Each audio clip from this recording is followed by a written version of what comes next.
Do you know who is the winner of that competition? No, ma'am. I'm sure Peggy. No, you are absolutely wrong. Wanda Petranski is the winner. मुझे principal के office में एक note मिला। उसमें ये लिखा हुआ था कि वांडा के फादर बहुत अधिक नाराज़ है और उन्होंने साफ रूप से लिख दिया है कि वांडा और उसका भाई जैक दोनों अब यहाँ पे लौट के नहीं आएंगे और उनका जो नाम जिसके लिए तुम लोग मजाक उड़ाते रहे हो वो अपने पुराने स्कूल में भी उनको सहना पड़ा था। तुमने बहुत बुरा किया पैगी एंड मैडी।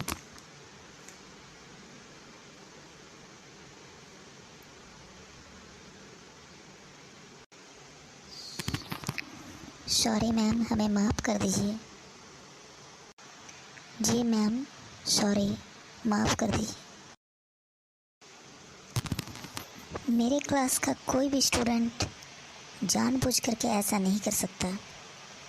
रूम नंबर 13 में कोई भी जानबूझ करके ऐसा किसी के साथ नहीं कर सकता जिससे उसकी भावनाओं का आहत हो। किसी का नाम लंबा हो सकता है, किसी का नाम बड़ा हो सकता है, सबका अलग अलग टाइटल होता है। अगर कोई ऐसा किया होगा तो वो बहुत ही अधिक दुर्भाग्यपूर्ण और दुखद है। वांडा को भी इस प्रकार की स्थिति का सामना करना पड़ा, इसके लिए हम सभी क्षमा प्रार्थी हैं।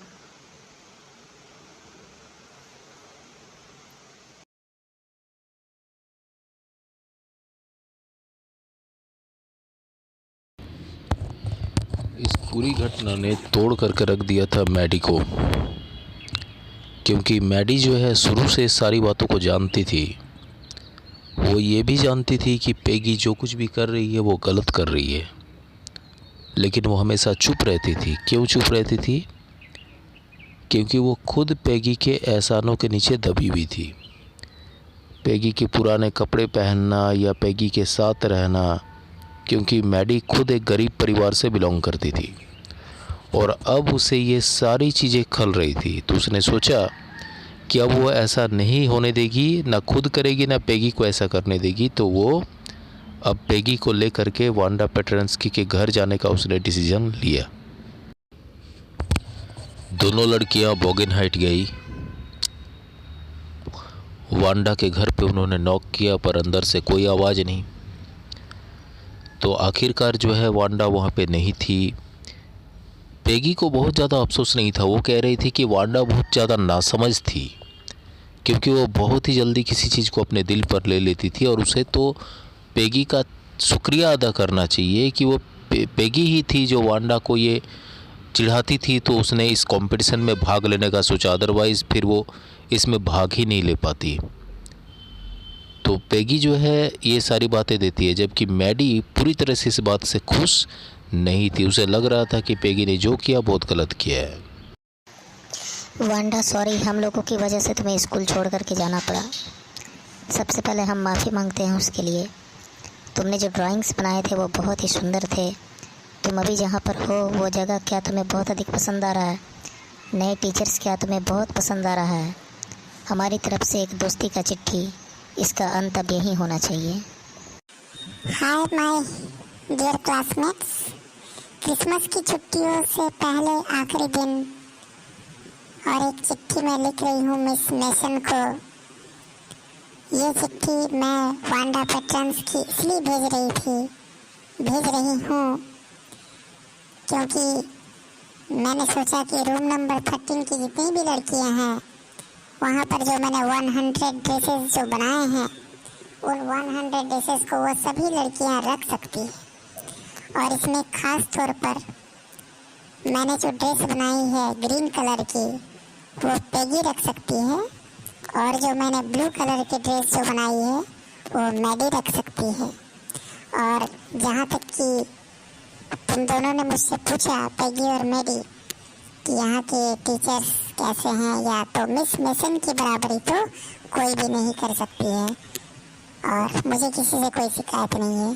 तुम्हारी वांडा पेट्रांस्की।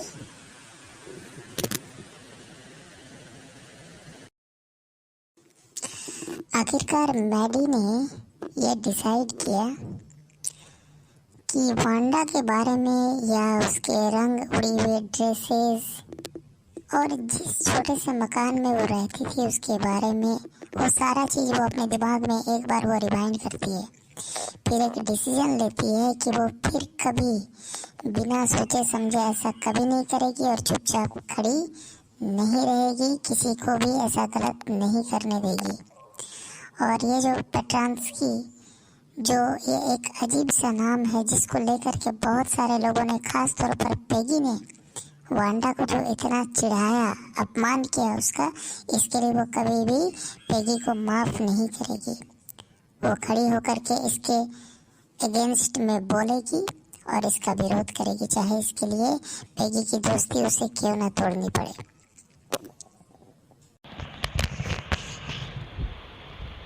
पेगी ने मैडी को बताया कि वास्तव में वांडा उसको पसंद करती थी। उसने पेगी के चिट्ठी का जवाब भी दिया था और किसी तरह का कोई भी उसमें कमेंट पास नहीं किया था। मैडी को भी ये समझ में आ गया कि वे उस छोटी सी पोलैंड की लड़की की कभी भी अब बुराई नहीं कर पाएगी और ना ही कभी उसको देख पाएगी। वो घर गई और वांडा ने जो भी ड्राइंग्स वॉलपेपर पर जो बनाए थे वो उस पर पिन लगा के उसने लगा दिया। मैडी रो रही थी क्योंकि उसे काफ़ी बुरा लग रहा था, लेकिन तभी उसने देखा कि जो ड्रेस है उस ड्रेस में कुछ खास है। वो दौड़ती हुई पेगी के पास गई और उसने पेगी को वो ड्राइंग दिखाया। उस ड्राइंग का जो हेड था और उसका चेहरा बिल्कुल ही पेगी के जैसा दिखाई दे रहा था। पेगी ने आंसर दिया कि जरूर वांडा उन्हें पसंद करती थी।